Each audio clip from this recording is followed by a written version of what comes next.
আসসালামু আলাইকুম দর্শক, এবার কিন্তু রাজনীতি মাঠ আরো চরম উত্তেজনাপূর্ণ হয়ে গেল জামাত বিএনপিকে ঘিরে।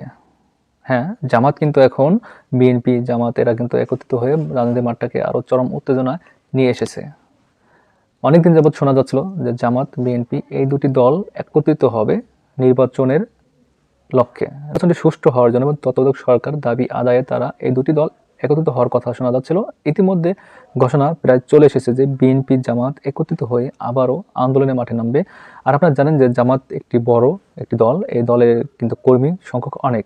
বিএনপি আর জামাত যদি একসাথে আন্দোলন করতে পারে তাহলে কিন্তু ভালো একটি ফলাফল পেতে পারে এই দুটি দল। হ্যাঁ দর্শক, তো আমরা এই সম্পর্কে একটি ভিডিও আপনাদের দেখাবো, তারপরে হয়তো আবার ফিরে আসতে পারি।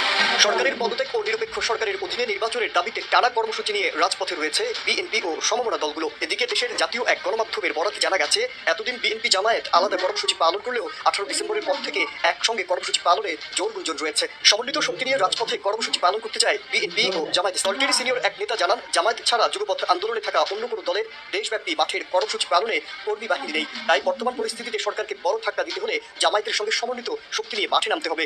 ইতিমধ্যে জামায়াতের সঙ্গে বিএনপির নীতি নির্ধারণী ফোরামের একাধিক বৈঠক হয়েছে। নীতিগতভাবে এক মঞ্চে আন্দোলনের সিদ্ধান্ত হয়েছে। দর্শক, আবার ফিরে আসলাম। আপনারা দেখলেন যে বিএনপি এবং জামাত তারা কিন্তু আন্দোলনে আসতেছে ফিরে। তারা এখন একত্রিত আন্দোলন হওয়ার জন্য এক প্রকার তথ্য এবং ঘোষণা চলে এসেছে। বিএনপি জামাত এখন একত্রিত হবে এক দল। এই দলকে নিয়ে এই দুটি দল যদি একত্রিত হয়ে আন্দোলন করতে পারে, সেটা কিন্তু সবাই জানে। বিএনপি এবং জামাত এই দুটি দল এক হওয়া মানে বিপুল সংখ্যক লোক একত্রিত হওয়া।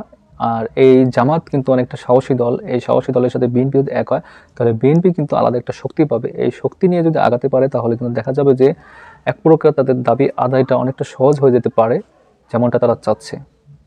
তো দর্শক, আপনাদের মতামত যদি থাকে যে বিএনপি জামাত এক হলে কি উপকার হতে পারে সে সম্পর্কে অবশ্যই কমেন্ট বক্সে লিখে দিতে পারেন। সবাই ভালো থাকবেন। আল্লাহ হাফেজ।